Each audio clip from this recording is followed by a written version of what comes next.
What's up, everyone? Welcome back to another episode of Kevin Prolix TV. And boy, do I got one for you. Check this out. Explicit conversation on wife's phone. All right. Tell us more. I wasn't snooping. It's just that I powered up an old phone trying to remember whose it was. I opened Messenger and there it was. Flirtatious messages and plans to meet. I travel for work a few days each month. They use that time. I'm in Europe, no fault laws, but I still want to know everything. Someone in another sub suggested this for the confrontation. It's a way to get the grimy details, but I don't know what laws I might be breaking in surveilling her beforehand. Getting like a VAR and basically tailing her. 20 years of marriage in the toilet. At least we don't have kids. Though I'm gutted, divorce is so fucking messy here. It takes 5 years. Solicitor appointment arranged for Friday. I've ordered a voice-activated recorder to place in her car. I'll try to access her current phone to see text messages and maybe get a phone number. Another edit. Here's update. So much has happened in the past week, and where to start? I have his real name. I found more messages on WhatsApp where his real phone number and name is. It's a former colleague of mine who I haven't seen or heard from in at least 5 years and who I barely had any interactions with when we were working for the same company. He lives nearby. I don't know how she even knows him. It's possible they met briefly at a company Christmas party, but my wife attended very few of them. I've gone through the messenger messages more thoroughly too, to see what I can find out. It's the most difficult thing I have ever had to read in my life. It's like she's a totally different person with him. Her expectation with me is that I am romantic, that I don't use vulgar terms to refer to body parts. We make love and express our emotional attachment in anything we do physically. This guy just tells her what he's going to do with her in blatant crass terms, and she responds positively. In the messages, they both use language that she would get upset with me for using. I don't get any sense of there being much emotional attachment between them, but he sure gets her motor running, and it makes me sick. Yesterday, during work hours, I witnessed a live conversation on WhatsApp. He tried to do a video call with her during this, but I was able to red button the call each time he tried. The oldest messages are 3 years old, but they don't start with introductions, so that wasn't the beginning of the relationship. I met with a solicitor. He has started the paperwork to initiate a separation agreement and advised me not to move any money around and to stay in the house and not move out for now. He said there are huge legal gray areas with my plans for hidden recording devices. For me, the only change my plan to reveal any evidence to her. I think the whole infidelity baseball approach could work without revealing the sources of information. I just show up with the journal listing the facts of everything I know. Still waiting for that VAR to arrive. I also ordered a cam that looks like a Bluetooth speaker. I forgot to add what kind of important detail. When I knew the affair partner, he was married. I don't know if he still is. I'm leaning towards getting a PI for legal surveillance I can share with his wife. I talked to one during the week. It's not mega bucks, but might be well worth it for my next trip, which is less than 2 weeks' time. And we got another update. He says, things are moving really fast. So, here's the progress since my last update. I secured a PI who has already been able to confirm for me that the affair partner is still married to the same person. They also know his address. I knew he lived locally, but didn't know exactly where. I haven't asked them to provide it because I'd rather not know.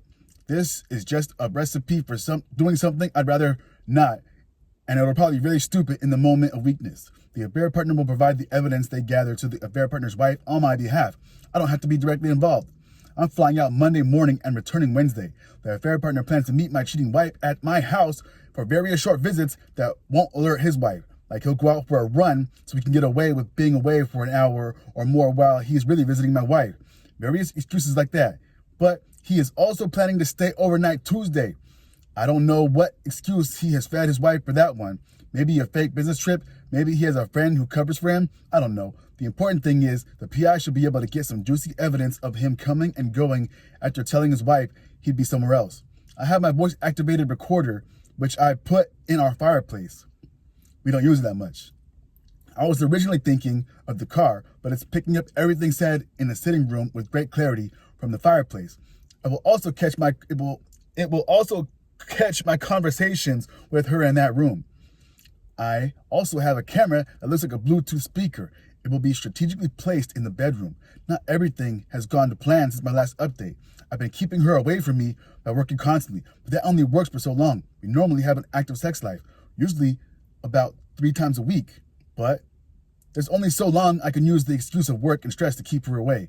She started crawling into bed with me in the middle of the night while I was sleeping in the spare bedroom and initiating. I had to reciprocate or she'd know there was something wrong. I felt bad about it, sending mixed signals, but then I remembered what she's doing. It's probably going to happen again before my next trip. I decided I'm not moving out. I have no family in Ireland, and there's nobody I could impose on. I will have to throw her out. One more thing. Over the weekend, I intercepted an incoming video call from the affair partner on WhatsApp using her old phone. So now I've seen his dick. It's not really that impressive. Okay. And he had another update right here. He says, yeah, I spoke with my solicitor again today and now have a draft separation agreement outlining how we'll handle this and split finances with the house. It's a voluntary contract, not required for divorce, but it helps manage the process. It states she must move out within 14 days. I prefer sooner, but my solicitor advised being reasonable to ensure she signs. I'll stay in the house, continue paying the mortgage, and recoup additional contributions when it's sold. As I've mentioned previously in Ireland, I can't file until we've been separated for at least 2 of the last 3 years. No dramatic serving of papers moment, just the option to serve her or send registered mail after 2 years. I mistakenly referred to the separation period as legal separation in some comments, but that's entirely a different process that doesn't end in divorce, I assume for religious reasons. Some asked if I should file elsewhere, like Australia. I assumed I had to file in Ireland, but that's not the case. If needed, I could move and file there, though I prefer staying in Ireland, where I built my life and career. If she refuses to sign or move out, I'll book the next flight to Australia, stay with my family, secure a faster divorce, and leave her to handle the mortgage. A short notice flight will be costly, but I can justify using joint funds if she leaves me without housing, maybe even fly business class. Bottom line, she signs and moves out, or I move across the world and get divorced even faster. If she wants to drag things out, her best bet is to sign and go. As for the confrontation strategy, some of you have been pointing me to the no contact approach, basically to ghost her. I love it. It leaves the cheating spouse ruminating about what you know about them. It's a kind of psychological torture she imposes on herself, but that only works if you can just pack up and leave. I need her to leave, but there has to be a confrontation for me to convince her to go. I also think no contact is a blunt instrument to achieve those ends. I don't have to reveal to her anything about what I'm thinking or feeling. I intend to be a stone wall demanding information from her, but don't have to provide anything in return. The infidelity baseball approach isn't a perfect match either. Much of the evidence I have is illegally obtained, so I can't share it with her, nor do I want to. But I can still tell her what I know I can still tell that I know she's lying. I just can't tell her how I know. I think that will still work, but I'm not going to share the legally obtained evidence with her either. It will go to the affair partner's wife. The PI will be watching the house while I'm gone. The affair partner is staying over Tuesday night, but I will also want to catch him coming and going at other times so I can show his wife multiple instances of him being at home at my house after telling her he was somewhere else. Wednesday, I had the day off, and the wife won't be home during the day, so I have time to get docs from the PI, review the audio, and pack her suitcase. Next update, unless something goes drastically wrong in the meantime, we will live posting events of the marital bedroom from my hotel room in England on Tuesday night. The confrontation will be on Wednesday evening. End. Wow, that was a mouthful. Buddy's in some trouble here, but here's some comments. Not exactly how I would handle it, but you seem to have thought this through with a level-headed approach without letting emotions get the best of you. It may be the best solution for your situation. Another person says, you seem to have this under control. You could consider delaying the confrontation. Delaying confronting her, but instead inform his wife. He will no doubt reach out to your wife in panic, blindsiding her with you knowing about their affair. No matter what you choose, be cautious. Another person says, for some of your other comments, it sounds like your wife compartmentalizes her sex life. She has the wild, vulgar side, which she chooses to separate from her safe side, which she doesn't want to relinquish either side. It wouldn't I wouldn't be surprised if she tells you she never stopped loving you and had no intentions of leaving you. Another person says, doing it by the numbers. Good job, OP. Sorry you're going through this, but glad you're able to reclaim your agency. Another person says, just stand there when she gets home on Wednesday and have her suitcase packed. Also, one packed for you. Record your interaction with her on your phone and say you are getting a divorce, as I know everything about you and the affair partner's name. I have packed your things and you can leave immediately, or I will leave and stay at a hotel, as you have 14 days to find somewhere to live, and then hand her the documents. Oh, man. Another person says, while I admire your approach, certainly the steps to ensure a separation and divorce without any tact, I just can't understand how you can touch her or allow her to continue the physical affair.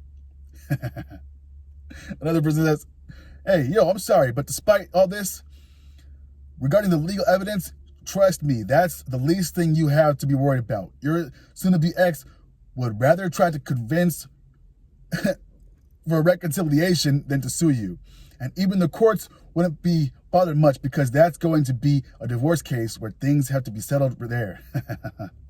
Another person says, yeah, one comment on you versus the air partner. Your wife clearly has some deep-seated sexual drives that she is ashamed of and is unwilling to share within the sanctity of her marriage. She also probably respects you too much to share those things with you, and thinks you are of such a high character that you would think less of her, or might even be badly affected should she share those things with you. So I would guess that she probably actually loves you, but has found her sexual drive satisfied in a semi-anonymous way with her affair partner. She probably even thinks she has been making your marriage better by getting these needs met outside of the marriage. When she realizes that she has trashed her basic life with its comfortable love and emotional and economic support, she will crash and the lust fog will lift. All right, one more. Why not send the affair partner proof of the affair partner's wife while he is at your place? Affair partner's wife will contact the affair partner while he's there, starting the cast with the wayward wife. Wow. Anyway, this has been long enough. What do y'all think? Is he cooked or what? Damn, I think he's going about this pretty well for a guy who's probably been blindsided. Like, damn, I'm thinking, if that was me in this situation, how would I react? I'd probably be ghosting her too. Anyway, this has been another episode of Kevin Prolix TV. Make sure you like, comment, subscribe, and share, and I'll catch you on the next one.